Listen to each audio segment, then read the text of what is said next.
Welcome to the G-Spot podcast. My name's Rachel Bradshaw and I'm a black belt in Jiu-Jitsu. Well, hello there. I'm Kaz Page and I'm a purple belt in Jiu-Jitsu. And I've got to just say, I did not raise an eyebrow. You didn't? I did. I was very good. But I also noticed halfway through you just looked away. I did. I'm not looking at her. Avoiding eye contact? Yeah. I didn't. I was good. I behaved myself. I almost sat on my hands so you got complete silence. Hello. It's another week. We are here in our happy place. Yay. And it's all happening in here. It's so pretty, I know. Like Producing every week, been busy again. Every week I come in here and I'm blown away at the next levelism of our production studio. It's pretty cute, hey? Like we've got this beautiful wood behind us now. Yeah. I actually mentioned to Matt yesterday, I'm like, I kind of think like the studio's like more professional than what we are. Well, me anyway. So we need to start lifting our game a little bit just to match the environment around us. The studio is so professional that we don't have to be. I like it. Okay. It lifts for us. Okay. I'm just loving the ceiling right now. And for anyone who's curious, like if you can't see around us right now, go onto our socials because I've put a whole heap of photos up to show you. Yeah, behind the scenes look. Behind the scenes. Peeled the curtain back, if you will. I love that. Hello. We're here. Retrospective. How's your week been? Trying to think. Good. Same old. Same old. One foot in front of the other. One foot in front of the other, running the business, running the academy, getting lots of inquiries coming in. It's February. I said it a couple of weeks ago. I was like, everyone makes their New Year's resolutions and January flies by. Yep. And we're all out of routine. We're on holidays. We're in party mode, this, that, everything else. Yep. Come 1st of Feb, we tend to find everyone's going, right, kids are about to go back to school. Life's back to normal. I'm in my routine. What am I doing this year? I'm going to do jiu-jitsu. So I think that's the kicker, right, when term kicks back in. I think so too. And for Australia, because we've got a lot of American and Canadian listeners as well and other countries too. But in Australia, our big holiday break is December. Yeah. So our kids knock out at around the 19th of December and they don't usually go back to school till the end of January, early Feb. Yep. They get that 6 to 7 week break. So that's our summer break. Yeah. By the end of it, we've all had enough and we all want kids to go back to school. Let me ask you. So how's your day been? So what happened today, Kaz? I know, big day, right? Yeah. Forget the week. It's been a big, mind you, it's been a 4-week lead up. I was going to say, it's been a big week. Yeah. Ooh, every day. Yeah. So we have historically been a homeschool family. So for the last 5 years, we've homeschooled our 3Ps. Yep. And Willow, Scarlett and Adelaide suggested last year that they would like to go and try going back to school again. Matt and I are very anti the establishment here in Australia, so we're not for the overall education system as such. But the school that they have selected to go back to is more like a college. It's more like a university for teenagers, and it's more aligned to our ethos of what kids need to be taught to be successful as adults. And so they still do the basics of, English, maths, science, etc. But then they do a lot more real life type learning, paying taxes, budgeting, those kind of things that really gear you up, how to interview, what you're looking for in careers, type focus and things like that. So.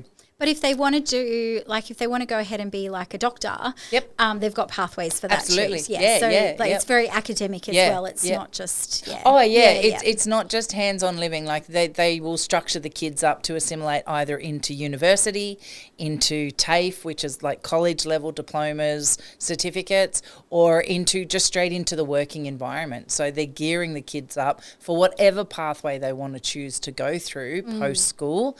But it's just more realistic learning, I find. So so we've done the big countdown. 5 years is a long time to be homeschooling and then all of a sudden throw your kids back into the circle of life, so to speak, and we've done it. So today our Willow, our eldest, and our youngest started year 10 and year 7, and then tomorrow Scarlett joins them as year 9. The college kind of tiered their starting. So that's a bit exciting. We'll find out in a few more hours and see how it all went. And how did they go getting out of the car and going in? How was that? It was quite interesting actually because having Willow and Adelaide go first, there, we talk about TISMs and neurodiversity and a lot, and it's something that we deal with a lot in our family because all of us are touched by the TISMs on some level. But Willow and Adelaide are probably more anxiety driven than what Scarlett is in the autistic world. Yep. And so to send them first, if we had to send two together, they were probably the best two to send each other. And it was really interesting listening to them on the drive over because Willow's very much like me. Her response is to cry and it frustrates the shit out of her. So it's like if she fears the tears welling, don't go near her because she's just like, I just don't want to cry. Yeah. And so Willow and Adelaide made a bet with each other this morning. The first one to cry has to pay the other one money. And all my kids are very money oriented. Oh, and they're also very competitive. They're very competitive, very competitive. I don't know where they get it from, but Matt, it's all Matt, not me whatsoever. I'll compete that. And so they're like, Addie's sitting in the car going, are you crying? You're going to owe me money if you cry. You know that, right? So anytime either of them felt like they were starting to well up, they would just instantly shoot to the other one going, are you crying? Because it would take it away from them. I thought it was brilliant. It was beautiful the way they structured it. So we walked into the school and you could see that they were starting to kind of feel it a little bit. So Adelaide just walked straight up to Willow and went, you're going to owe me $5 if you cry. Like, cry, do it, please, do it. She's like, fuck you. Yeah, and Willow's just like, fuck you, I'm not going to cry, and walked away. And it's like, all right, that's cool. So we waved goodbye and we drove away with, we've got Scarlett at home, so it'll be her go tomorrow. And so I'll put a photo up. Are they coming to training tonight? I think so, yes. Because I can't wait to see them. Yeah, I'd like them to come in. How did it go? Yeah. They might also be really exhausted too. They could be, but it could be a good way to blow off a bit of steam too. So see how they go. They'll probably come in. I mean, it's teens class, so it's kind of mandatory for them anyway, and it's women's class tonight, so I'm going, so they might not have a choice on the matter. And it just might be that they might just be a bit lackluster tonight. Yeah, that's okay. They get to go and hang with their normal people. Or they might be hyped. Yeah. They could be really hyped. I sent you that message as we were driving. I was like, oh my God, all three of them are upregulated on the back seat of our car right now. It's like, Beautiful. So it's been a big week leading into it. There's been a lot of excitement, a lot of nerves in the house. It's, and when one upregulates, they kind of all go with it. So, but we're there. Join the party, why not? Absolutely. They're in school and, that means free time for Dad and I. I said to Matt yesterday, I'm like, oh, you and Kaz will be able to go on lunch dates and do all kinds of fun things. Do you know what? And we could have done that anyway, and we never did. Like our kids are teenagers, right? They don't need us to babysit them. I know, but when you've got people in the house, it's a different thing. Yeah. I find the same with like Grant and I and during school holidays. When the boys are home, we'll tend to mill at home. But if the boys are out, we're like, what are we doing at home? And we tend to sort of adventure out a little bit more. So I hope so, and maybe we'll just have to lock a day out where we just go and do it. Date day. Yeah. Date day, that's what we'll do. It's just between the ranch and the 2 podcasts and all the other stuff, I don't know. It might just what we might find is that we become more efficient in all the shit that we do anyway. That'd be a really nice thing. You won't be interrupted every 5 minutes. Oh, yeah. Mum, I'm changing my name. It does kind of lead us, however, into today's episode. It does. I'm kind of excited for today's episode. I am too. Yeah. I am too. So we've had a couple of, questions from different people as we've been plodding along, and people getting to know us and that, wanting to know a little bit more about us. Off the topic of jiu-jitsu. And you made a comment the other day when we were doing the lead-in, going, I'm not just a black belt. I'm not just a black belt. Yeah. Yeah. So we thought today that we would explore that a little bit more. If you're not just a black belt, what are you? There's so much more. Yeah. Of what makes, and of course, like for me, I feel like my world's closed in a bit. In the last couple of years, because I used to work as well as running the academy, and we were very lucky and hard work and passion and all those wonderful things combined, drive, led us to a point where I just couldn't keep doing both. It was too much. I'd be at work and I'd be having inquiries coming into the business, and I couldn't answer the inquiries until hours later, and it just wasn't efficient. Or I'd have students messaging me over this or that, and it was it was just starting to do my head in. So we got to a point that we're like, you know what, we're actually big enough and financial enough that if we wanted to, how about I quit work and just focus on the business? So Grant loves the fact that I'm now unemployed, running a very successful business, I might add. But yeah, I'm an unemployed person now. So you get all the additional home duties. I do all of that, yeah. So I do all of that, but that's fair because for him, he also in effect works 2 jobs. Yeah. So he goes and is a teacher all day. He comes home, he's got about an hour or an hour and a half or so, and then he's back on the mats teaching all evening. So, if I have to do the washing, toilets, showers, floors, everything, I feel very honoured and lucky that I actually get to do all of that. So, yeah. And I'm hearing that. Like, this is the first time in my 32-year career, this is the first time that I've never not worked with no intentions of going back to my career as such. So you're only just recently retired yourself. Yeah.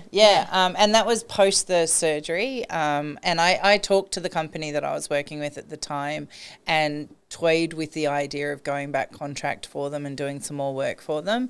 And I didn't chase it, they didn't chase it, and I was quite happy to kind of sit back a little bit and see where things go.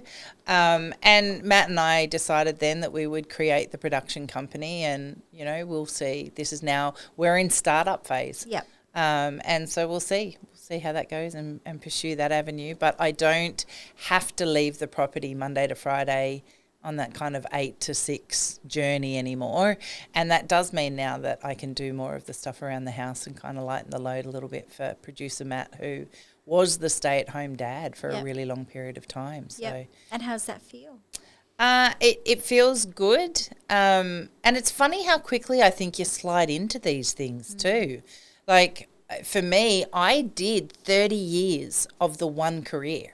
Like, I didn't deviate from what I did for work for 30 years.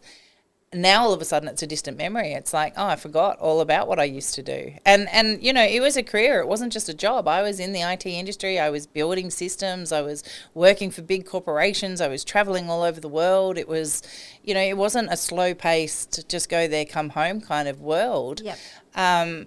But, yeah, it's like, oh, no, it's in the past now. Move on. Now I get to rock around in thongs all day and rarely put makeup on, and I'm hard-pressed getting out of a pair of jeans. Sounds like an ideal life to me. It's pretty good. I'm not complaining, I'll be honest. So today, we thought we'd explore a little bit. We talk a lot about jiu-jitsu, and I think it's fair to say everybody knows how important jiu-jitsu is to both of our families for a myriad of reasons, some very similar, some very different. But you and I are very different people too. Yes. And our walks of life, our thoughts, our process can differ greatly. I think that's what makes us such a good pair. Yep. And we're like-minded on so many other things as well. Yep. But as we shot the breeze, we sort of thought that we would start throwing a few things out there to showcase who we are as humans. We do that with all our guests, right? And I love the fact that when we have guests in here, we don't just talk jiu-jitsu. Yeah. We talk about them. We get to understand them and their backgrounds. What drives them, what's important. Who they are as people. Exactly. So I thought we would do that with us. Yay. Who are we as people? What's our backgrounds and all that jazz. Yep. So we thought we'd lay out a few different things just to showcase and talk, as we go through each of the points, some points that people might not know about us. And we did laugh about that because I was kind of struggling with the fact that I've written a book, we have our own podcast, I'm very open and upfront about who I am and what I do. And so trying to think of 10 things that somebody might know about me, it was, I'm scratching to the barrel. But we'll give it a go and see how we go. I liked it. You showed me your list this morning and I did. showed you mine and it was like, that's actually really cool. That sounds really cute. I'll show you yours if you show me mine. All right. Who's going to kick off? You kick off. Go. All right. So number one on my list, and this is probably, it's a bit heavy to start with, but I have my phone here, guys. So just we both do. It's our list because otherwise I shit bat chance hell of remembering. So I was raised as a Seventh-day Adventist. Yep. My mum was raised as a Seventh-day Adventist. She was adopted into a Seventh-day Adventist family, and they were very staunch. They were like, spare the rod and spoil the child, and like, like it was next level. Luckily I had a not quite as brutal upbringing as that, but my mum put me into Seventh-day Adventist school. All my schooling was done there, and as such, and Grant will often remind me, like I had a very sheltered, innocent worldview and upbringing. And I was I would say very naive. When I went out into the big bad world, I had a couple of incidents happen to me that really were not good and probably shaped who I became later on, who I am now. But I had no idea that this is how the world was. So it wasn't So not only was it a really horrific thing to happen to you, but because you were so naive prior to it I just fell straight into it. Yeah. I fell straight into it. I had no foresight that, people, there were bad people in the world. And so, I'm even baptized member of the Seventh-day Adventist Church, but I have not stepped foot inside church since I was about 21 years old. Yeah, that was when I pretty much left. And then I met Grant, and he found me when I was very, very broken. And I like what I wrote here, because I was like, he was the strength that I needed at that time. And then he was the type of person, God love him, that when I started to rebuild, he stepped back and just supported, so that I could be the strength that I needed to be for me. So you know how people are broken and you got those people that like to have savior syndrome or whatever.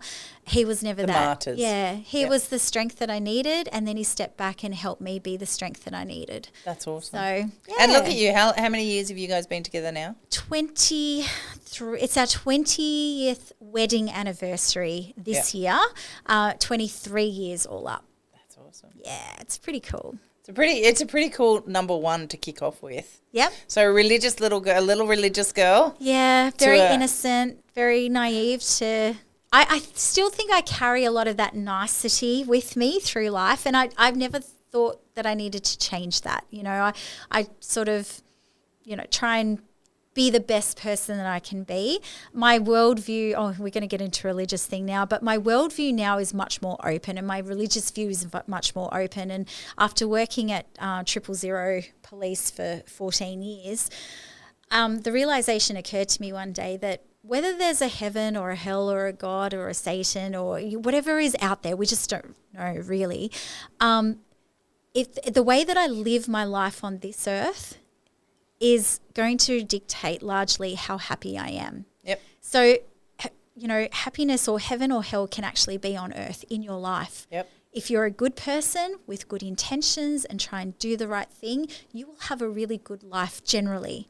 If you are not a good person and you go out and you commit crime and you take from people and you hurt people, chances are you're going to have a pretty miserable life. So to me, I call that karma. Yeah. I'm a huge believer in karma. Yep. So, I really don't have a preference on if people want to call it God, Allah, whatever. I don't care.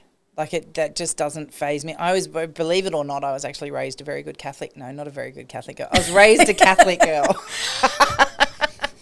So I was sent Everything to a Catholic. that I hear about very good Catholic girls are usually end up like me. They're a little bit naughty, really. So yeah, I'd go with that. So kindy through to year 7, kindy through to year 6, I was a Catholic in a Catholic school. Yep. And then thrown to the wolves in a public school for high school, and an all-girls school too. So that was just horrific. Yep. For me, that was horrific. But my number one is not too dissimilar in the regards that we all know I'm autistic and ADHD, but I did not find out about this until I was 47. Right. So for the first sort of, I guess, 30 years of my life, certainly through school, my schooling, I was just the naughty kid. I was a disruptive kid. I was the kid that on every report card you should have, could have, would have done better, didn't. And I write a lot about this in my blogs now about, the autistic journey kind of thing. And so through school and back in, again, I'm 52, so we still had the cane and things like that when I was going through the Catholic school, and I was the kid that was always threatened. So they were just phasing it out as I was coming through the primary schools. It was like, we're sending you off to the priest. We haven't completely put it aside yet, Karen. See it's that there big for ruler you. over in the corner? You're still going to get that across your knuckles. Oh, I got the ruler once. Yeah, they don't tickle. My mum used to come at me with the feather duster that's got the cane sticks on the back of the leg. Yeah, that was not fun either. So I was the naughty kid, and it was largely because through the 70s, neurodiversity didn't exist. Yep. I didn't know how to learn. I couldn't keep up in the classroom with the chalkboards and the writing and everything like that. And I was twitchy. I was a twitchy kid. I needed to, if you watch me now, I twitch every episode. I've got to talk with my hands. I've got to be moving. I've got to be doing something. Constantly bumping the mic. But yeah, much to producer Matt's disgust. So that's, for me, going through that journey, going through my adulthood, a lot of my girlfriends used to say that I would bitch slap with my concern or care or whatever. It was never, but I never realised I was the different one. So all those years that I would go through and be all of these things that people would assume, I spent a lot of time, people would say I was cranky or I was aggressive or I never understood it. I never understood why people always had these opinions of me. And I was so offended. It was like, you dumb fucks, you're all wrong. I'm not any of that, but I'm going to be now because you're telling me I am. Yeah.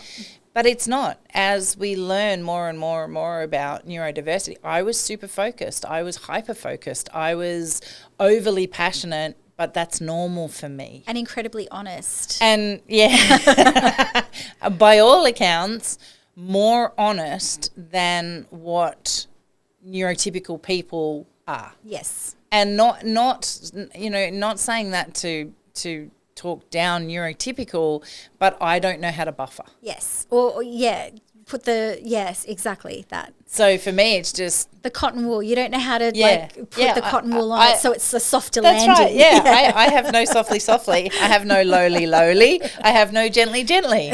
And so I learnt that I was all of this at 47.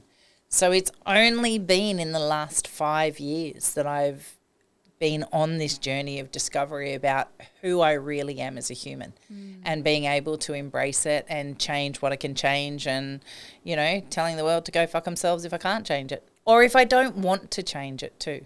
Yeah. And being good with that, being good with just going, sorry. As she pumps the mic. As I pump the mic. So that's number one. That's something that I think we've both had a hell of a journey to get to where we are today. Yep. But holy fuck, we're doing all right, eh? I am so happy with where I am. Yep. For the longest time, and I mean for the longest time, I used to be that person, those movies where they go back in time and they can change stuff. Yeah. I have literally cried and begged the universe, let me go back and change. Yeah. Let me go back and change what happened. Let me go back and do things different. Thinking that I could actually talk the universe into doing this. Time travel, yes. Let me bless you, Rachel Bradshaw, with this time travel ability. Away I go. Because I couldn't live with, I didn't want to live with what had happened. Mm-hmm. But now, I don't know when it flipped for me. I think really only in the last couple of years that I've just gone, okay, stop it. Number one, if none of those things had happened to you, you wouldn't be the person you are now. Mm-hmm. It just took me a long time to accept it to get there. Yeah. That's the one thing I'll give myself. I've been so good at my whole life. 0 regrets. Right. Like if I fuck it up, I fuck it up and I'll learn from it. But I want to get to the end of my life, look back and go, that was a hell of a ride. See ya. And so regret is it's a hard waste of time. Yeah. You can't change it. Yep. And I've been really good. There have been some times where I've just kind of gone, fuck, why? Why us again? Or why me? Why now? Why this? Not liking being in the thick of it. But getting to the other side, I'm just like, nah, fuck it. It got me where I am. So, Yeah. And I'm good with it. Yep. So, you know, it's a hard lesson to get there, but I think, I love where I'm at now, and I wouldn't change anything now. You're one of those people, I say it all the time when I find, I say it when I find the people are hard to find, but there are good people in the world, right? And there are nice people in the world, and I'm not disputing that, but you're one of those people that radiate that genuine niceness. Like you just have this presence about you that is calming and lovely. Mm. So, you know, like people can be nice, right? But it's not overall their strong part of their personality. Yeah. Whereas it is yours. Yeah. It is very much a strong part of your personality. Aww. So don't ever change that. I'll take it. I like that. All right, what's your number 2? My number 2 is a party trick. Ah, okay, we're going to jump to the party tricks. All right, what's your party trick? My party trick is that I can say the alphabet backwards. Which is hilarious. Ready? Set. ZYXWV UTSRQPONMLKJIHGFEDCBA. Okay, so I'm not going to check that. Anybody out there that can do that, check that, play that on slow and tell me if she's right or not. And do you know when two stories stories come with that, is that when I met Grant, he was the best man and I was the maid of honour at our respective best friends' weddings. So my best friend married his best friend and we were those roles. And we'd been flirting all day and it all, you know, like it looked like I liked him, he liked me, blah, blah, blah. We're sitting around with the other bridesmaids and groomsmen and I'm like, they were all sprouting about what they could do. I'm like, well, I can say the alphabet backwards. And he goes, so can I. And then we just went and said it together. Just let me have one thing. No. But when the boys were little, I actually taught them the alphabet backwards, but to sing it. And you can actually put the same song with it backwards. Wow. So you go ZYXWVUTSRQPONMLKJIHGFEDCBA. Now I know my Z to A. Won't you come along and play? I reckon you need to put that to a record. I'll put it on the back as a bonus track on Flynn's first album. That's going to be the Bradshaw party trick. So they can all say the alphabet backwards.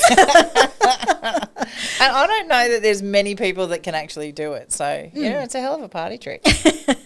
What's your party trick? So I teach my kids and we wig people out because I can take my eyes, cross them together and then make them roll like roller coasters or infinity. You can't see. I'll show you. Ready? Okay.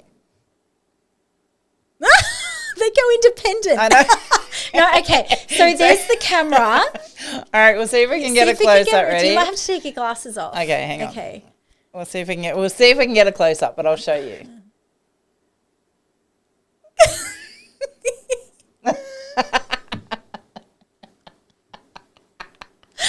the best. So the reason I can do that, when I was a teenager, I was younger than that. I would have been probably around 8 or 9, and I was out riding, and we'd come home. I was out with my dad, and for some reason my eyes just swelled up and closed, and my dad raced me to the hospital.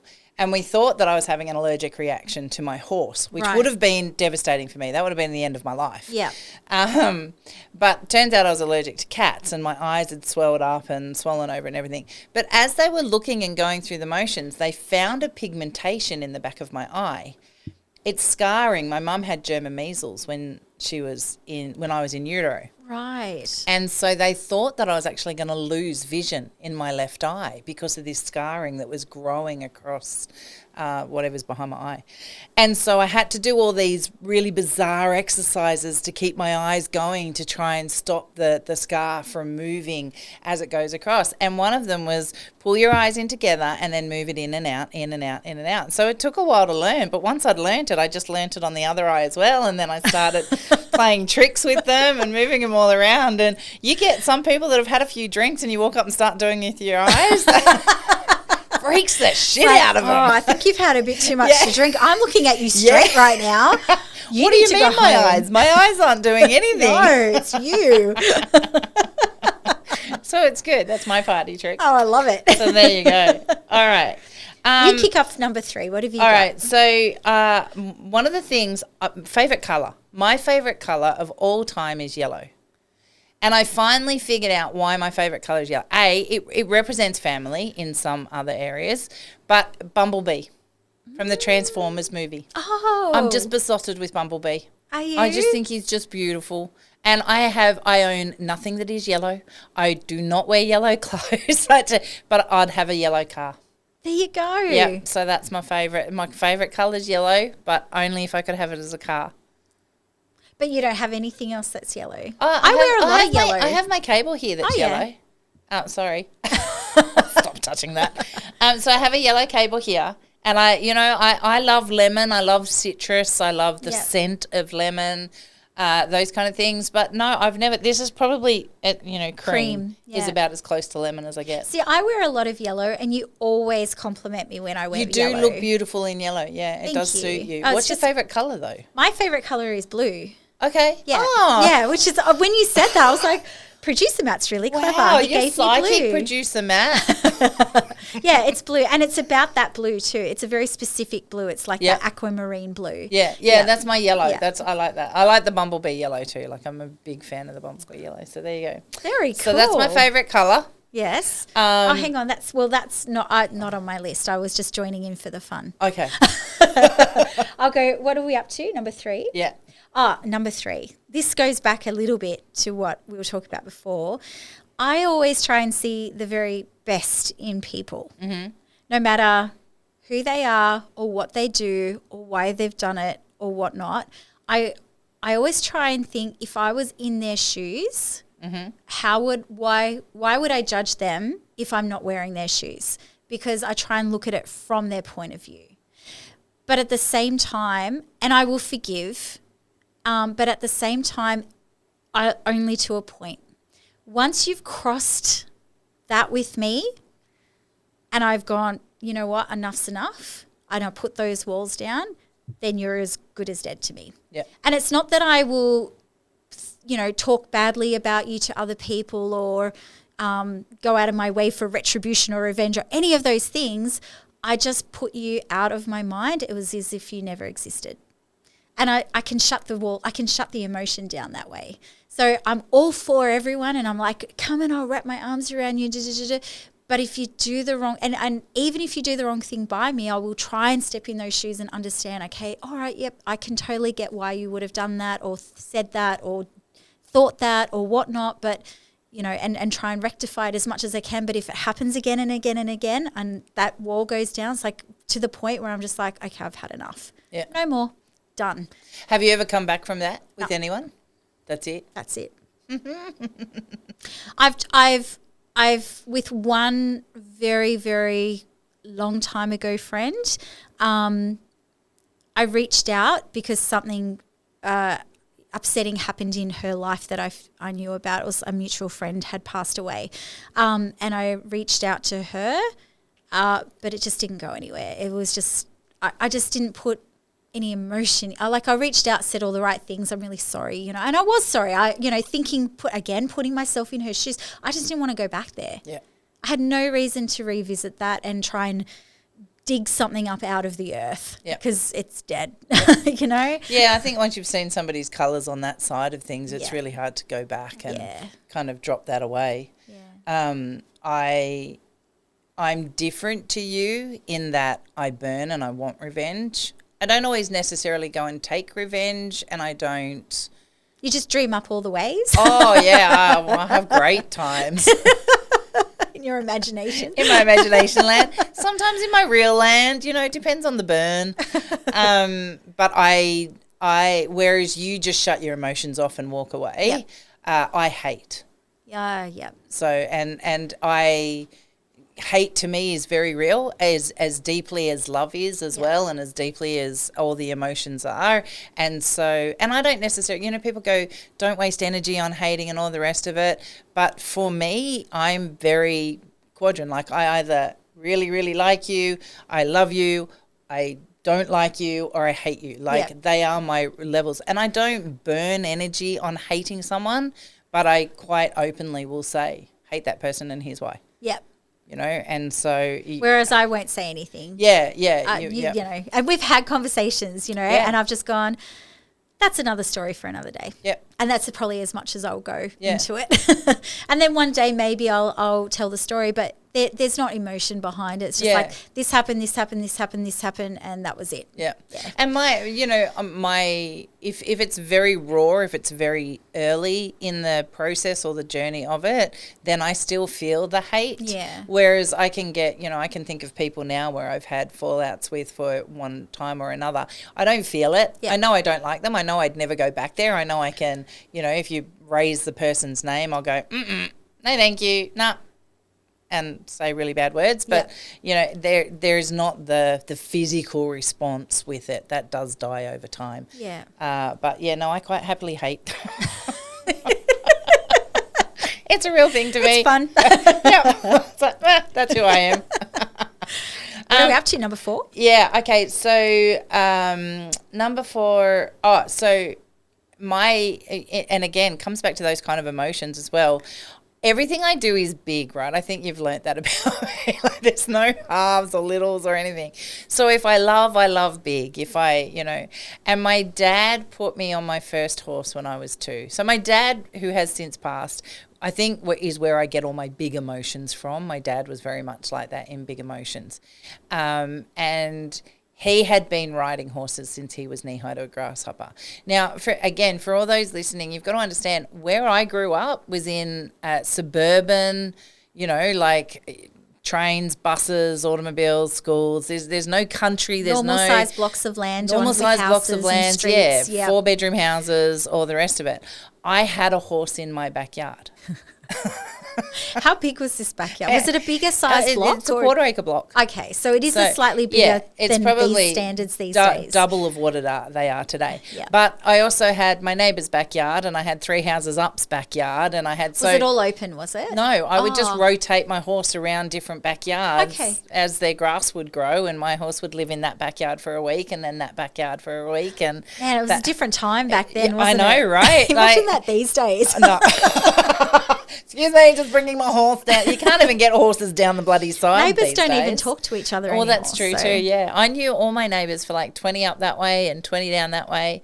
And so I was put on my first horse at 2, and my last horse passed away probably about 17 years ago is the last time I owned my own horse. So I pretty much had horses all through. If you're asking me what's my passion, besides the obvious, my kids and my husband, whatever, but horses is definitely right up there for me. Wow. I don't get as much today, but you've got land now. We do. And so is horses on the horizon? Very high. Wow. That's really cool. I love horses too. I didn't grow up like you did, but I've been on horseback, I would say 12 times in my life, and I have just loved it. Yep. There's just something about it. It's just free. So if you get a horse, can I ride your horse? Absolutely. Yay! Absolutely. We heard it here today. That's right. It's recorded and it's live. So that's definitely one of my passions is horses ground up too, right? It's not even just being in the saddle, although I will say that is fun. And we've ridden horses in Las Vegas. We've ridden horses in Amarillo in Texas. We've ridden horses in Queensland. We've ridden horses here. We've ridden horses in Colombia too, actually. So like it goes with my other passion, which is travel. But I've had horses. So cool. Number 4 for me, I've got on my list. It sounds a bit weird the way I've written it, but I've written it, so I'm going to read it. I'm a smart, intelligent woman wrapped in a blonde bimbo shell. I laughed so much when I read that this morning. I'm like, all right, I'll take it. That's probably a really good description because I know how smart you are. I wouldn't be game to call you a blonde bimbo. Fuck, you'd choke me out. Look, I'm not blonde bimbo as in like all the time blonde bimbo, but my God, I do some stupid shit from time to time. But I want to go back because so I've won Ducks of the School 3 times when I was going through school. And we don't ride our, school days tails forever, but like that's just an indication. But then I got to year 12 and flunked it because I was bored of it by then, and I just was like over it. I'm over school. I've just done this for 13 years. Why do I have to keep doing it now? And so for the HSC, I didn't study at all, and I just got really low marks. And I went from there and into secretarial course for a year, which, my goodness, was probably the best thing I've ever done. I love the way you say my goodness. But truthfully, that course, learning how to type and learning how to write letters and learning how to be a secretary has carried over into every single job that I've done. Punctuation's huge, right? Spelling, we used to have spelling tests, grammar tests. I learnt how shorthand. Oh, cool.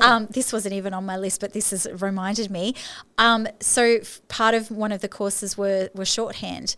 And for an entire year, I thought to myself, wouldn't it be great if I practiced this more? Because you have to practice so many hours every day. And so I decided, I used to keep a journal, and I wrote in shorthand for an entire year in my journal. Oh, wow. I can't read it. Oh, you've lost all the... I forgot it. The minute I finished the secretarial course and wasn't doing it, I just forgot it. I reckon that would be like a language, right? It looks like hieroglyphics, like Egyptian stuff. Have no idea what I've written in this entire year. I wonder how long it would take you to... Like you'd relearn it really quickly though if you had I reckon AI could now scan it and just tell me what I've written. Yeah. I just have to go find the diary. But it was a really interesting year because that was like when I met my first serious boyfriend, and we got engaged and did all that naughty stuff. So there's some other things you didn't know about. I don't know what I wrote in there. I'm sure it'd be like, ooh, this is steamy.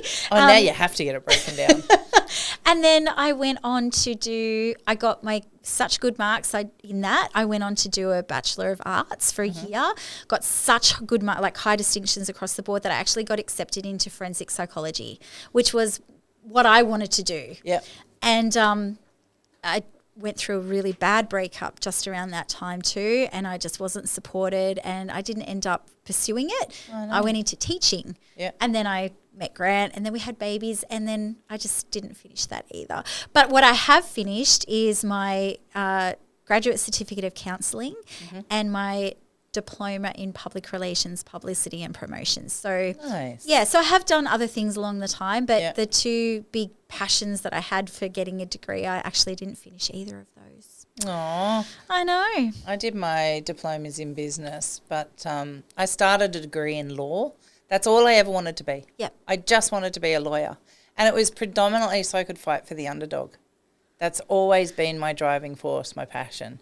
But when I started doing the law degree, I was a single mum. I was working full-time, doing shift work in computers, which is what I made my career out of. And it was just too hard because at that stage I also hadn't figured out how I learnt. And so law is very, very theory-based. It's very wordy. And I just couldn't get the words on the paper to absorb into my head. So once I started going through all the toots in law, I just lost the plot and went, I can't do this. So it's probably the one thing that's been in the back of my head my whole life is just go back and do it now. You're smarter. You've figured out how you learn. I don't know. Maybe one day. We'll see. Got to get my black belt first. One thing at a time. One thing at a time. Would you go back and do your psych course? No. No, you don't now? Moved on with that. I should actually do a little bit of a backtrack. I got my time mixed up then. Grant inspired me with teaching. Oh, yeah. So it was after I met Grant that I was like, hang on, I reckon I could be a teacher. And I was very artistic and also English. I always wanted to be a writer and write stuff as well. So I actually did my teaching degree in art and English and got right through to the last year where I had to do a massive whole term prac. But by that point I was working full time, and we did have Flynn, Connor, I don't know, one of the children. I couldn't justify not working for a whole term and going and doing that prac, and kind of fell by the wayside. So so close. So close. Oh. And I do regret not doing it, but it just wasn't possible at that time. Yeah, fair enough. You know, things happen, but all those skills that I learned in teaching, I bring onto the mats. Yes. You know, so I kind of I don't regret it. Yeah. And I don't regret not finishing it because it all just kind of led me to be a better coach and teacher now. Yeah. Which is what I do. So, yeah. That's good. Yeah. So you still got to, you know, fundamentally, you're a teacher. Yep. Right? So it still went full circle. It did. And I'm happy. I'm really happy with where I'm at. I wouldn't change anything. I have the flip side, which is my point number 5, and that's the dumb bimbo stuff. and I shock myself sometimes at like how stupid I can be and how dumb I am and how I'll say things that just fly out of my mouth and Grant just looks at me like, are you even hearing the words right now? I'm Please like, put a filter on. I know I sound really dumb right now, but I have 3 story times. I have 3 quick stories about like how dumb I am. The one was we moved into a house and all the windows had locks on them. And the kitchen window was there, and I kept going through these keys, trying to unlock the lock that was on this window, and I gave up. I was like, I don't have the key to this lock. 3 years in that house, I finally one day I was like, I've never actually just tried to open it. Wasn't locked. This window, 3 years. That's not as bad as the next one, which I had the kettle sitting next to the window, propped up on like a tissue box because the cord wasn't long enough to reach the the outlet that was higher than normal. Yeah. I don't know, it was 3 years for that too, 2 years, 3 years for that, until one day I took the kettle off, flipped it, and saw that the coil was all coiled up underneath the base. All I had to do was uncoil it. So anybody buying a new kettle, it's pretty standard. I just got to say, this is flip back to that naivety, right, and that innocence, that no understanding of the world before me. 3 years, didn't anybody who's coming to visit you go, hey, Rach, have you flipped it and checked underneath? Because, like, I don't know, is that just a TISM thing that I'd walk in and be that blunt? Like, please do.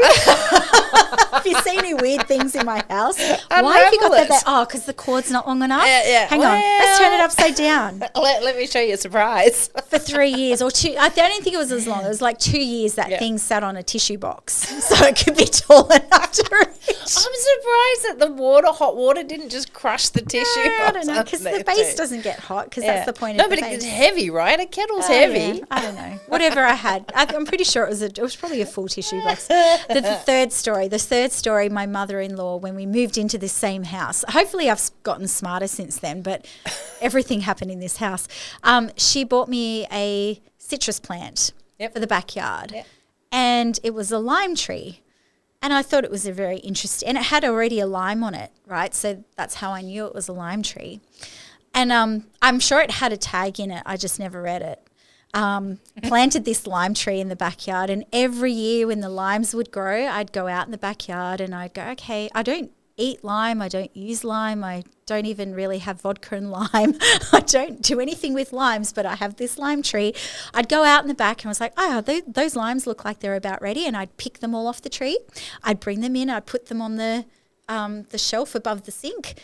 And when they rotted, I would take them off and throw them in the bin. I did this for every year for 7 years until we opened the academy one year, and we got really busy. And the limes came on the tree, and I was like, oh, I'm too busy to put those limes off, and I'm not going to use them anyway. They may as well just stay on the tree. And I went out. They went yellow. Well, they went orange. Oh, Jesus. So here I am mowing the lawn, and this orange was on the ground, and I was like, why is that orange there? And I've mowed over it, and this orange smell hit me. And then I looked at the tree, and I went, there's more oranges on that tree. That's a lime tree. Hang on a minute. I don't believe this. So you've been picking them all. For 7 years, I picked this lime tree. Why did you think it was a lime tree? Because it already had a lime on it when it was given to me. Did you never ever crack them open or anything? Never, not once. I picked all the limes. I put them on the kitchen sink, and then I throw them in the bin. There might have been once I did use it as a lime. Well, you know, look, for everybody listening, she's really fucking good at jiu-jitsu, okay? So we're safe. It's okay. 2 years later, we sold the house. Did you bring the orange tree with you? No. But the first so thing somebody's getting really good oranges. Really good oranges. Oh, my God. I felt like leaving them a note. It's an orange tree. But one of the first things I did when we moved into this house was I bought my orange tree. I bought a new orange tree. Yeah, and kept a tag on it. I kept the tag on it. And I also caught a mandarin tree as well. Yay. So.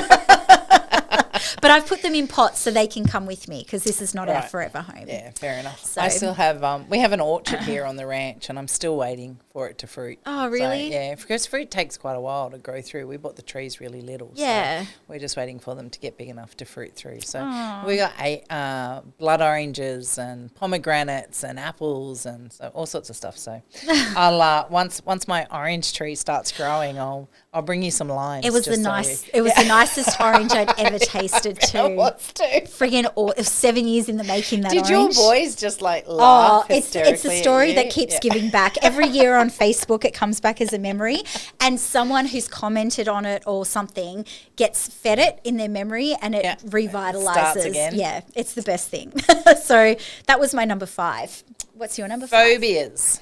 Ooh. I have a very strange phobia. Do tell. And I'd love to know if anybody else out there. I reckon there'd have to be somebody else out there that's got the same phobia as me. Balloons.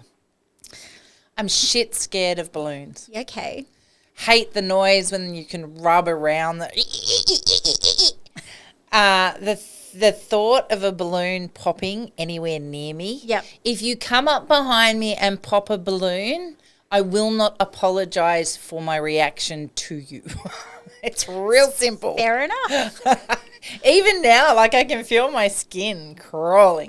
Hate balloons. Hate balloons. Hate balloons. Always. But you would say it's balloons. more than just a hate. It's an actual phobia. Oh, it's an absolute. Yeah, absolutely. So you won't have balloons at parties or like at your kids' parties? Look, I have. I absolutely have. But they've all got to be on string hanging from the ceilings. I don't like balloons down on the ground or anything. Okay. Where no one can touch them. No one can touch them, and other people have got to bring them in and like have them. So they're all there and they're pretty, but I just stay away from them.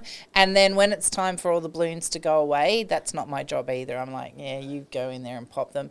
I don't mind if I'm aware of it and somebody's got the needle and they're like, all right, we're going to pop this, and they pop it and I go, ugh, and that's it. You know what? And I can have 100 guns going off around me. So we'll go to firing ranges and shoot and all the rest of it. I don't bat an eyelid. You bring in a balloon near me and I'm off. I'm out of the room like a little 6-year-old that's just seen a spider. Yeah, so I don't know what it is. I don't know if something's happened through life. I have no idea. Hate balloons, scared of them. It's probably a bit of a tism thing. Like I like the sound of that. I get that. I kind of get it's annoying. It's like fingernails down a chalkboard, right? Yeah, so it's very in your head. I can do that before I can do the rubbery rubbing of a balloon. I can do the chalk down the nails down a chalkboard. Don't like it, but I can do it. Yeah. But it's a sensory thing. Yeah, and the rubbery of the balloon is the anticipation of the pop. Right, gotcha. And so there's that stepping stone that goes, that motherfucker's going to pop and it's going to scare the shit out of me, and there's just a whole gamut of no thank you. So, yeah, that's my phobia. I'm terrified of spiders, but there's no secret in that, and I think everyone knows it. Oh, and I think the world's terrible. Like, that's huge. I hate spiders. I hate snakes, yeah. But, yeah, so that's my absolute fear. If you bring a bunch of balloons in, and my kids were never allowed to, people would give them balloons and stuff at parties. You'd be like, no thanks. And we'd accidentally let them go before we got to the car. Hated balloons in cars, stuff like that. Yeah, no. So there you go, a genuine phobia. What's your number? What are we up to? 6? I don't know. Yeah. So that was my number 6. Was your number 6? Yeah, my phobia of balloons. My number 6 is my 3 proudest achievements in life.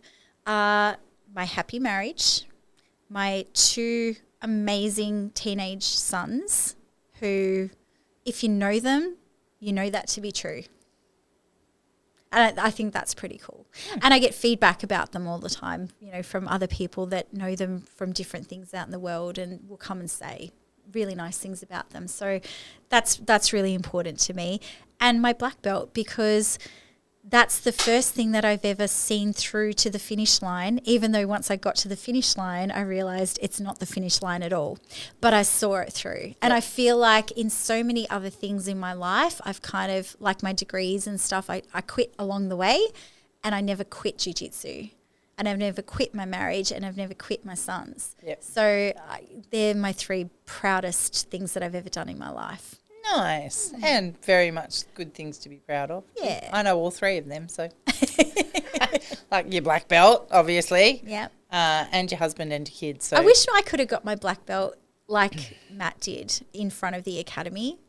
Oh, that would have been epic. I think that was one of the things when we were talking about how we wanted to do it, was like, I really wish the students could have seen me go through it, but it is what it is. And I wish you guys would have been around that time too. But it's okay. That's a hindsight thing. That just means, you know, we've got the next 20 years to explore it, and exactly, we'll be there for the rest of it. Yay.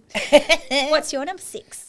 So we're moving on to 7, because that was that was your 6. Yeah. Yep. So my number 7 is around, and the reason I picked this is the reputation I have by most people who know me is quite hard ass. And I'm very blunt, and I'm very black and white, and I'm very, you know, non-filtered. And I am a fighter, and I am very competitive, and I do love those things. I love the attributes that go with fighting, whether it's a metaphorical fight or a physical fight or whatever the case may be. So I am very hard in that respect. My most favourite movie of all time is Pretty Woman. But I get that, because she's a fighter. And I think that's why, like, it's such a chick flick, and it's a real girly flick. And I don't do horror. I do a lot of crime, but not gory crime. I do a lot of investigative crime, or I do a lot of legal type movies. Yep. I love that kind of component. But my all-time girly chick flick is Pretty Woman. And again, I think it's, you know, the underdog, the rags to riches kind of thing, the fuck you attitude. Like, I'm going to be who I want to be, and that's all there is to it. The romance side of things, well, hell, I'm divorced twice. So, you know, it took me a while to get to my happily ever after. Yeah. But I like the she's just going to do it her way. But she's also a little bit gentle and soft too. And I think there is, you know, I mean, you've seen me in vulnerable situations. Absolutely. And I can't sympathise well. I can empathise. If it's something that I can relate to, like if somebody's crying over something and I'm kind of, you got that look. Just because I know you. I know. You know exactly where this is going. If it's something I wouldn't necessarily get upset about, or it's something that I can't relate to, it's like, oh, for fuck's sake, suck it up, get over it, let's go. But if they can't swivel their hips in a drill in jiu-jitsu. Yeah, then I can empathise, because neither can I, and it sucks. And most people are going, you're crying over not being able to swivel your hips. Yeah, because I'm frustrated as all hell. And that's, you know, so I can empathise with people, but I can't sympathise with people. So that's probably, you know, where her and I will maybe differ a little bit. But I do have a soft spot if it's something that I can relate to. But we're never just one thing. And I think that's the whole point of today's episode, right? Is like, you can be a hard ass with a soft side. Yeah. You can be a really soft, gentle, lovely person and be a hard ass too. Like, you know, there's yin and yang in everybody, right? We are complex systems. It's not just any one thing. And it not only is it never any one thing, but we can change depending on you know, who it is, when it is, what time of the month it is, you know, what stage of the year it's in, what we've just been through last week, what, you know, like all of those things will change our reactions or how we approach things or how we deal with things on a daily basis. I am full-blown menopause at the moment, so everything changes when you enter into the menopause journey. But prior to the menopause journey, you know, Matt used to say there was 1 week where he would not talk to me at all. There is another week where he knew just to hug me. And there was 2 weeks of grace. So, as females, I think we're even more complex in that regard because there's so many different layers that will come into play. Why be married to one woman when you can have 4? I would have loved to have seen his face for that one. Hell no. I used to say to him when we would be going, if you just get yourself a stupid, dumb second wife, she can live out in the shed and do all the things you needed to do that I don't want to do. We're talking house cleaning and stuff like that. Go get it. He's like, I've got one. Why the hell would I want another one? One's enough. One's enough. One's enough. One with 4 different personalities is enough. At least 3. 2 weeks were combined. Oh, that's true. All right, what's your number 7? Number 7, I believe there's something bigger out there than we know about. Yeah. I'm not sure what that is, but I just see way too much magic and evidence for there not to be something bigger out there. And I don't know what it is. I don't know if it's at the very base level when we talk about manifesting and all that sort of stuff. I don't know if that's just our energy output. And because we're all atoms and this molecules and all of that, right? So I don't even know if maybe it's just that. Maybe it's just us in this world. Maybe we are the spiritual beings, or we are more than just in this case, So we're putting energy out, where we're getting energy in and all that sort of stuff. Or whether there is, I'm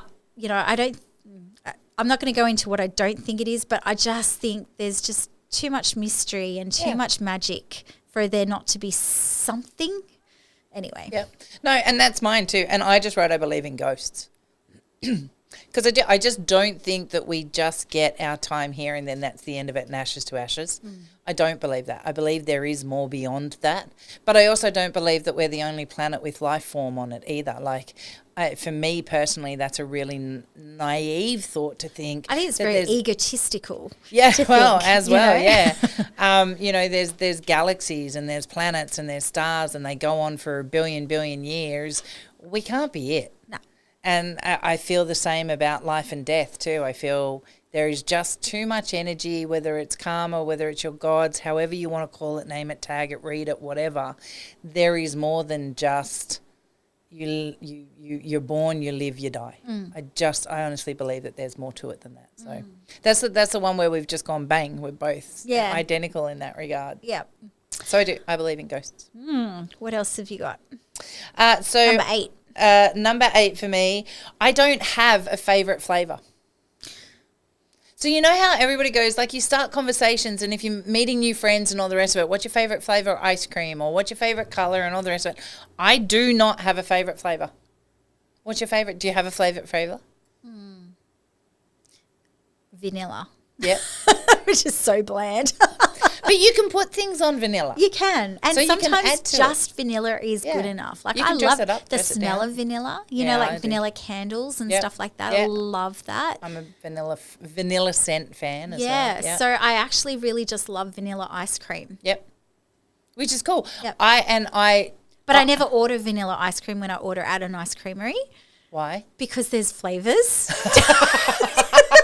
So you trump your favourite with flavours. I feel like I'm paying for it. Yeah. So I'll get the extra. So you just don't want the vanilla off the shelf. You want it's like free extra flavour. Whereas when at home, I just have vanilla ice cream. Okay. Yep. Yeah. So, bleh. No, but and that's why I don't have a favourite. Yeah. Because there are too many to choose from and I like a lot of them. So, I don't want to pick one. You want your cake and eat it too. I want my cake and eat it too. You want your vanilla and eat it too. That's it, yeah. I want the cup with 3 scoops. So I don't have to pick just one. There you go. My number 8 is that I lucid dream. Ah, yes. So I can, and I do this quite often, I can wake up from a dream and if I'm not happy with how it ended, I can go back to sleep and rewrite the ending. Mm-hmm. I can be in a dream and know that I'm dreaming and send my dream into a certain pathway. Sometimes I go, it's like a choose your own adventure book. We talked about that in a couple of podcasts ago. I can be like going down a path and go, I don't like where this is heading. And I'll rewind my dream, go back to a point and go down a different path. I can do that. if I really like a dream and I wake up and I need to go to the toilet, I can come back, hop into bed and kick off where I left off in my dreaming. Yeah. So, that's like not everyone can do that. No. Yeah. No. And it's not very common. And it was really funny when I was reading that from you this morning, I was like, okay, as far as I can go down that path is that if I'm in a dream and if it's some form of nightmare, right, if it's, there's a bad turn in this place, I can force myself to wake up. Right. And I can, once I've woken up, I can then consciously force myself to go, that was bullshit, don't worry about it, breathe, you're fine, go back to sleep. Yep.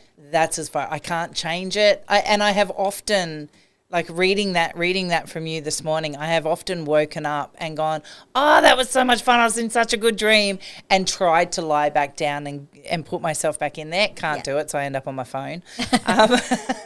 Or if it's a nightmare, and when I must somehow consciously come into my nightmare because I'm then like, no, wake up, this is bullshit.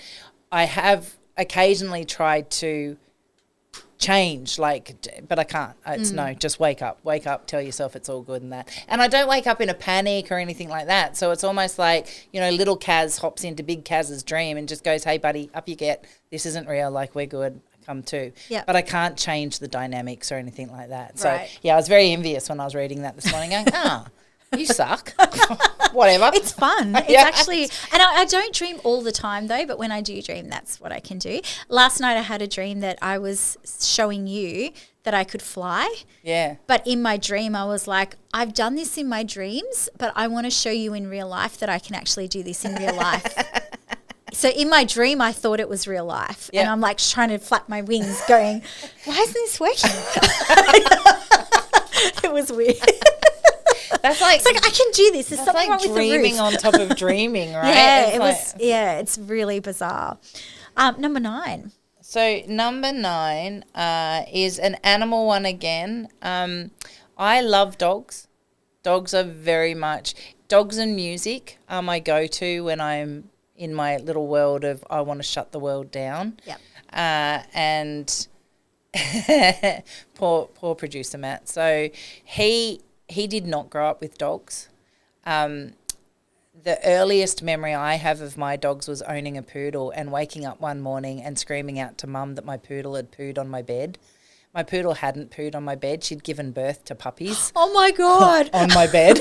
Wow. So I had a black and white little baby puppy poodles. So like he didn't like scream and throw you. I know, blanket. lucky, right? Yeah. So no, I just kind of backed up. Mum, Snowy's pooed on the bed. But she didn't. She'd given birth. So I've always had dogs and horses in my life, right, from knee-high to a grasshopper. And Matt never has. And so when Matt and I got together, I already had dogs in my world. Matt has been very much a no dog on the bed type person, no dog on the couch type person. Matt has very much for the last 24 years lost that battle. But it's really interesting when we have a little Frenchie now, Buddy. And so of a nighttime when he gets up, you just watch his ears going 100 miles an hour and his head stays facing me, but his eyes are bouncing back to front like, where's the boy? Where's the master? Where's the cranky man? Like, am I safe? And then we've got this little stage kind of thing that he can step onto to get up onto my bed because it's pretty high. And he makes sure that he stays on my half of the bed touching my legs because if he goes anywhere near Matt, he's going to get kicked. Yeah. But he comes up onto the bed every night. So I'm very much my as much as I adore and love my children, the animals in my world are a very big part of our family as well and treated as such. Like all the animals that come onto the ranch, our goats, our geese, they're all named so they can't end up on plates. They're not dinner? They're not called dinner? No. The cows on the new property are called Scotch Fillet. But okay, fair enough. They are dinner. Yeah, they're going to be. So, but don't understand cats. And I'm allergic to cats, so I've never had the opportunity to. So it's a no-brainer. It's a no-brainer. You don't need to. No, they're don't not your get cats. people. They're not my people. They're definitely not my people. I do watch some of them on TikTok sometimes, and they're fucking hilarious. But Yeah, can't have cats. No, fair enough. My number 9 is that I've not travelled very much. I've gone to New Zealand twice to the same location, and I've gone to Bali twice, which is basically the same location. I'm a creature of habit. Yes. So if I go somewhere that I like, I'm like, why go somewhere else? Let's just go back there. And if I find a restaurant that we really like, I'm like, let's go out to dinner, but let's go to our favourite restaurant we go to all the time. I'm not adventurous in finding lots of new things or doing lots of new different things or going different places. So are you a sticky beak? Not at all. Okay. Not at all. Maybe that's what separates it. Yep. I am a huge sticky beak. Right. I'm curious about anything. And I have no filter. So I will ask, if the question pops into my head, I ask it. Yep. Whether it's appropriate or not is irrelevant. I will ask the question. But I'm a huge sticky beak. So I get really curious about things. And I would seriously travel the world if I could. Yeah. I'd pack up a bag tomorrow and say, we're out. Yep. Whereas like I can have someone come and say to me something like, oh, I've had such a tough day. I'll be like, oh, have you? Are you okay now? Like, you know, or what can I do to help you now? But I won't inquire as to what the tough day was. If they want to tell me, they can, but I don't fish for it. I'm there to listen, but I don't fish for it. I'll fish if I like you. Tell me more. Yeah. Well, more so from it. Yeah. If I can help it, change it, fix it, because I'm a fixer. And I won't if just like, okay. I don't even say tell me. I don't. How can I help you? I'm just like, oh, okay. Oh, move on. Okay, so what else are we up to today? There's that no sympathy again. I must work on my sympathy. I must work on my sympathy. I must work on my sympathy. What's your number 10? Oh, my number 10 is a bucket list. Yeah, that was really cool. There's only one thing on my bucket list, really. Yep. And I'm sure this will change and I'll add and take, and I've probably got other things I'll go home and I go, oh, I really want that on my bucket list too. But the one thing that I've never done that I would really love to do is explore more of Australia. Yeah.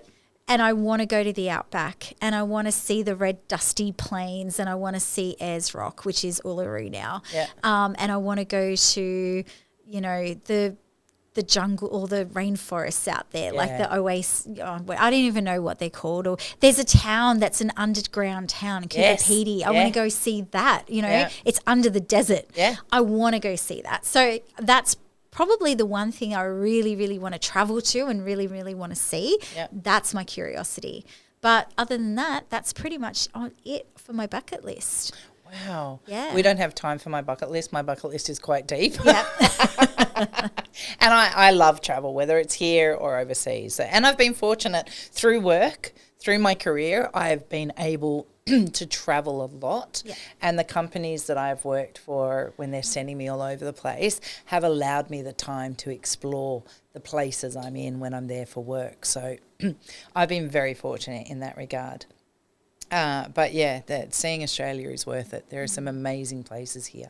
I'm actually looking forward to, you know, when Grant and I talk about our future and things, we talk about getting a camper van or a bigger camper van. He's got a van now, but a bigger one, and actually like taking off and doing trips around Australia and seeing all of what it has to offer. Well, I was telling you the other day, like on this ranch here where we do these recordings, we've set up 3 living spaces, right? Yep. And that's one for each of the kids as they get older and they start working. We'll rent the main house out. That's Matt and I done. We're out. See ya, you know. And again, I do love my kids, but the thought of that and doing the countdown towards that's invigorating. Yeah. It's like, I can't wait. That's my gypsy life kicking in and off we go. Got a few years yet, though. We've still got some young'uns in the process.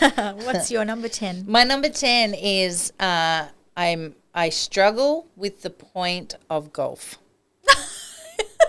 There's something that I have thought about this.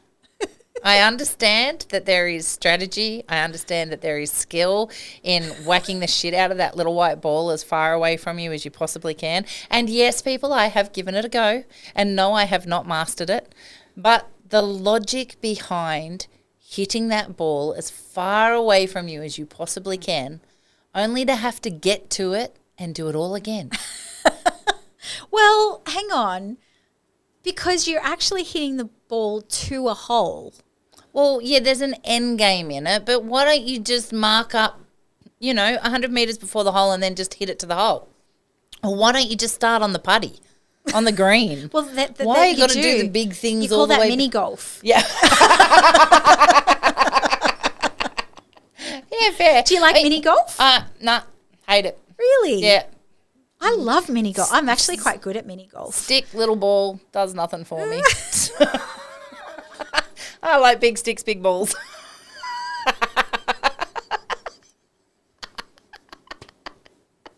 We're talking about golf, Rachel. Oh, you just made me blush. All right. That's our number 10. That's our number 10. So if you wonder why we get along so well, this is what our days are like pretty much all the time. We just shoot the breeze and have a laugh. Yep. It works. Look, that was something a little bit different today, and it was just a little get to know us. And if you've been with us from the start, you've been with us for about 7 months now, which is really cool. If you've only just dipped in recently, like in the last day or so, sorry. This was not our jiu-jitsu episode.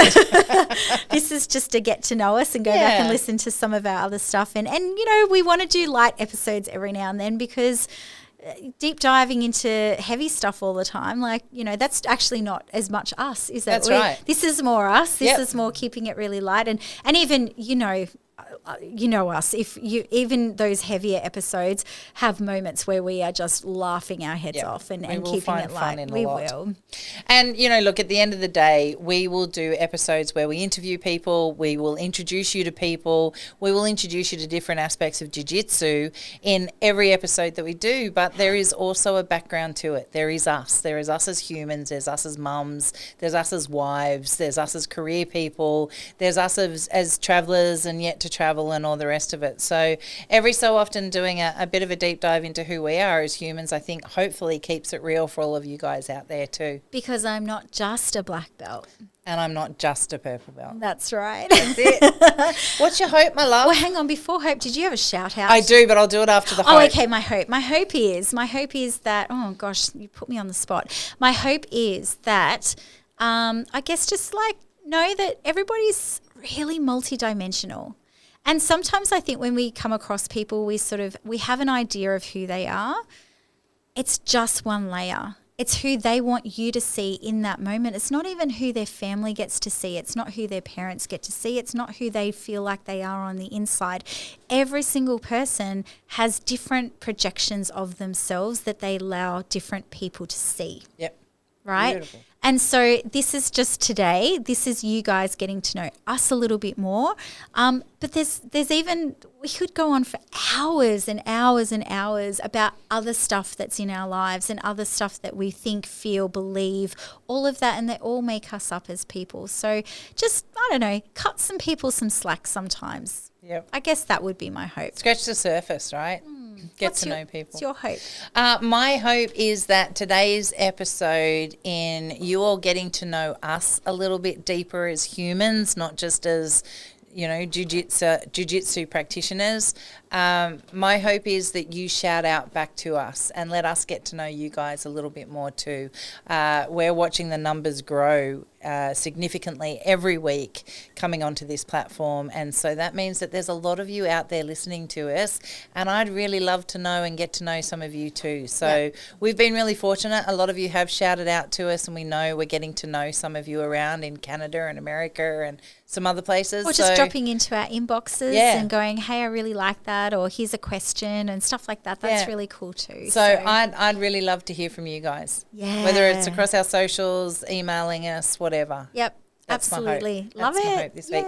And before we go, we do have a massive shout out. Yep. So I was speaking to, I'm going to let the cat out of the bag here. I was speaking to a really, really, really close friend of mine who I regard as, I call him my brother from another father, Jason, who is the owner of Allegiance Jiu-Jitsu in Santa Ynez Valley, and he was telling me of a lovely lady over there by the name of Jessica who has joined her. She's new to her jiu-jitsu journey, And he suggested to her that she start listening to us to get a feel for jiu-jitsu, and she said she was hooked. So, a massive shout out to you, Jessica. Welcome to the jiu-jitsu world. And, you know, if ever you're having doubts or you're having a rough day or you're not sure you're going to get in there on the mats, shoot us out a message and we'll send you an Aussie message of support to get your ass back on the mats. Oh, that's really cool. Or just listen to us and go, well, if they're whack and they can do it, so can I.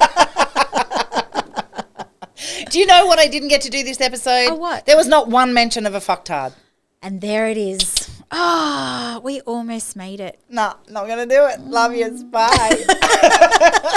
See you next week. If you liked what you heard today, please like, share, subscribe, send us the messages, do all the things, give us a 5-star review. Yes. Yeah, it's really easy. After you finish this episode, just click on those 5 stars and give us that review. That would be really cool. Awesome. But other than that, yeah, we'll see you next week. And thanks for getting to know us. Yeah. Bye. Bye.